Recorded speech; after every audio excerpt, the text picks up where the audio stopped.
लोगों का बीच, हम लोग का दशा क्या है, दिशा क्या है, हम लोग क्यों ऐसे हैं, हमारे साथ क्या शोषण हुआ, हम किस तरह से इस संसार में जी पा रहे हैं और शोषण का शिकार कैसे हो पा रहे हैं। ये आज की कहानी नहीं है। 5,000 वर्ष पहले से हम लोग का गुलाम की तरह मारता था, पीटता था, जबरन ये नियम, ये करो, वो करो, गोमूत्र पियो, मरा हुआ गाय मांस खाओ, मरा हुआ भैंस खाओ, चूहा पकड़ के खाओ, ये सारी गलत खाना हम लोग को खिलाते थे पीट पीट करके। लेकिन हम लोग के बीच ऐसे ऐसे योद्धा, क्रांतिकारी साथी, अंबेडकर, बुद्ध, पेरियार, कबीर, बहुत सारी दीनाभद्री, लोरिक, राजा सलहेश, ऐसे ऐसे लोग, ऐसे ऐसे बुद्धिमत्ता योद्धा जो अपना समाज को, इस समाज को सींचने का काम किया, गरीबों का, अत्याचारियों के साथ, गरीबियों का आगे बढ़ाने का, अत्याचारियों के साथ लड़ने का ज्ञान सिखाया, पोथी लिख करके गया, ज्ञान लिख करके गया, अपना संघर्ष करके गया। हम लोग इस संसार में आते तो हैं, लेकिन इस संसार से जाइएगा तो इस संसार से क्या लेकर जाइएगा? ये सोना चांदी, पैसा, खाना, कपड़ा कुछ लेकर जाइएगा नहीं, क्योंकि इस पृथ्वी में जो चीज है वो चीज यही हम लोग सदुपयोग कर लेंगे, ये यही रह जाएगा। और एक दिन मरना है। जो आदमी उत्पत्ति होता है, जन्म लेता है, एक दिन उस ये दृढ़ सत्य है कि वो एक दिन मृत्यु होगा। तो इंसान या कोई भी जीव का एक सबसे पहले ओरिजिन होता है, उत्पत्ति होता है, और एक दिन वो खत्म होता है, और उस बीच में जो चलता है उसका प्रक्रिया करते हैं। प्रक्रिया क्या क्या है? जीने का प्रक्रिया है, प्रोडक्शन का प्रक्रिया है, अपने तरह। और जैसे कि बांस देखिए, उस बांस से दूसरा बांस निकाल देंगे, एक आदमी देखिए, इस आदमी से दूसरा आदमी बन जाएगा, ये प्रक्रिया है।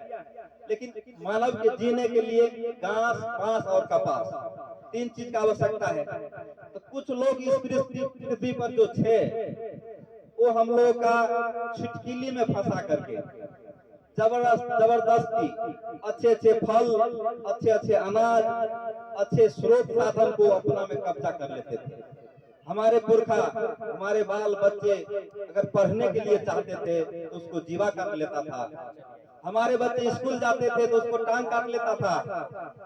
हम लोग घर के साथ घोड़ा पर चढ़ेंगे, एरोप्लेन पर चढ़ेंगे तो वो लोग पहले हमारे टांग काट लेता था। क्यों? क्योंकि वो लोग शोषण करता था। पहले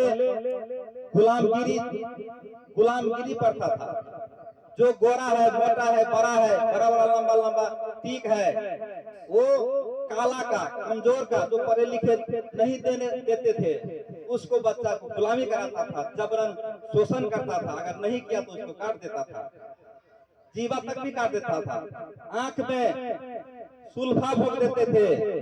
अगर कोई ज्ञान के बात करे, कोई प्रवचन के बात करे, कोई शिक्षा के बात करे, कोई किताब के ज्ञान की बात करे, तो उसका कान में शीशा पकड़ा कर डाल दिया जाता था। ऐसा दौर हम लोग के बीच थे।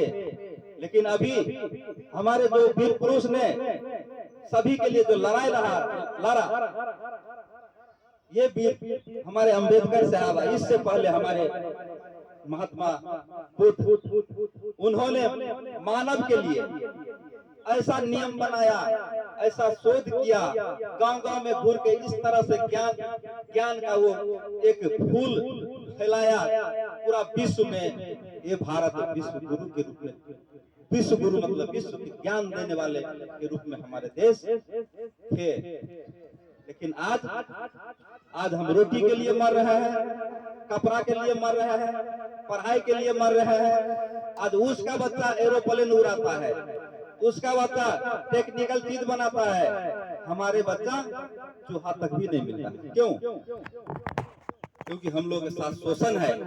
पढ़ाई लिखाई में हम लोग का वंचित किया जा रहा है। हमारे बाल बच्चे को स्कूल में खिचड़ी दिया जाता है और उसका बाल बच्चा कैम्ब्रिज यूनिवर्सिटी, लंदन यूनिवर्सिटी पढ़ने के लिए जाता है। क्यों?